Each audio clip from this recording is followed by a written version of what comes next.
wabarakatuh. Nama saya Rizkyata Ulia. Saya mahasiswi dari program studi Bahasa dan Sastra Arab Universitas Islam Negeri Jember. Untuk memenuhi tugas akhir semester, saya akan menjelaskan materi mengenai morfofonemik atau morfonologi, atau juga disebut dengan morfofonologi. Yang pertama, saya akan membahas mengenai pengertian dari morfofonemik. Morfofonemik menurut Smadi adalah perubahan fonem yang terjadi akibat bertemunya morfem yang satu dengan morfem yang lain. Pendapat tersebut juga diperkuat oleh Zainal Arifin dan juga Junaya, yang mana mereka menyebutkan bahwa morfofonemik ialah proses berubahnya suatu fonem menjadi fonem yang lain dengan yang sesuai dengan fonem awal kata yang bersangkutan. Morfofonologi atau morfofonemik bisa juga disebut dengan morfonologi, ialah kajian yang mengenai terjadinya perubahan suara atau perubahan bunyi sebagai akibat adanya proses morfologi, baik proses afiksasi, reduplikasi, ataupun proses komposisi.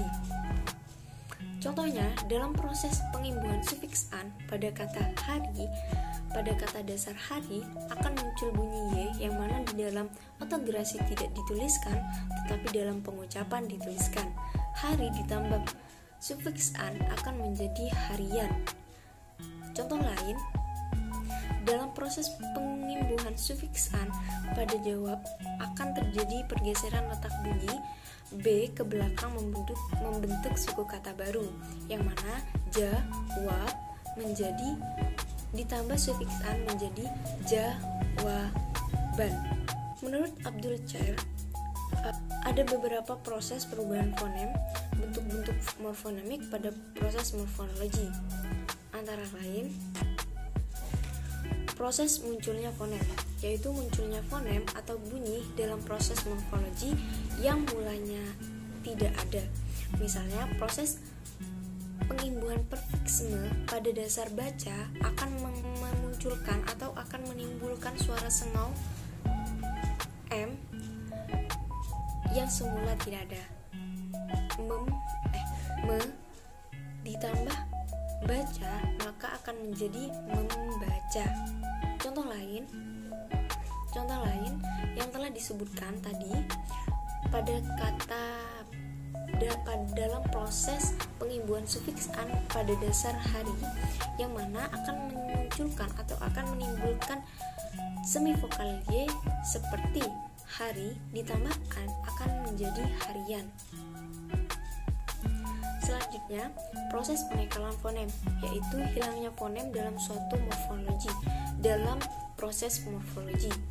Misalnya, dalam proses pengimbar pada kata renang, maka fonem R pada kata tersebut akan dilepaskan. Juga pada akhiran wan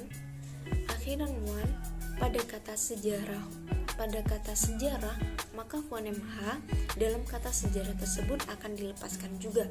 Misalnya, seperti contoh, ber ditambah renang maka menjadi berenang, dan sejarah ditambah wan maka menjadi sejarawan. Selanjutnya, peluluhan fonem. Menurut Abdul Chair, peluluhan fonem ini ialah luluhnya sebuah fonem tak disenyawakannya dengan fonem lain sebagai dalam suatu proses morfologi. Umpamanya, dalam pengimbuhan perfiksme pada dasar sikat, maka fonem S pada kata sikat tersebut diubah atau diganti atau diluluhkan dengan fonem nasal, yaitu NG yang ada pada kata perfiksi me. Contohnya, me ditambah sikat menjadi menyikat, dan pe ditambah sikat menjadi penyikat. Dan peluluhan fonem ini hanya terjadi pada perfiksi me dan pe pada dasar yang dimulai dengan huruf konsonan S. Selebihnya, untuk huruf yang lain itu tidak ada. Lanjut, yaitu proses perubahan fonem, ialah berubahnya fonem atau bunyi sebab akibat terjadinya proses morfologi.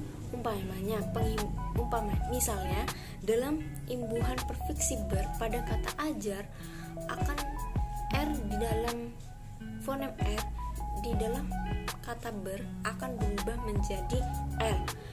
Contohnya, ber ditambah ajar maka menjadi belajar.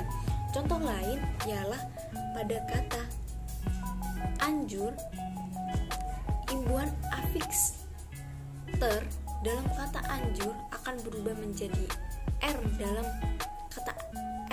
kata ter akan berubah menjadi fonem R akan berubah menjadi L, yang mana akan menjadi ter ditambah anjur maka menjadi terlanjur.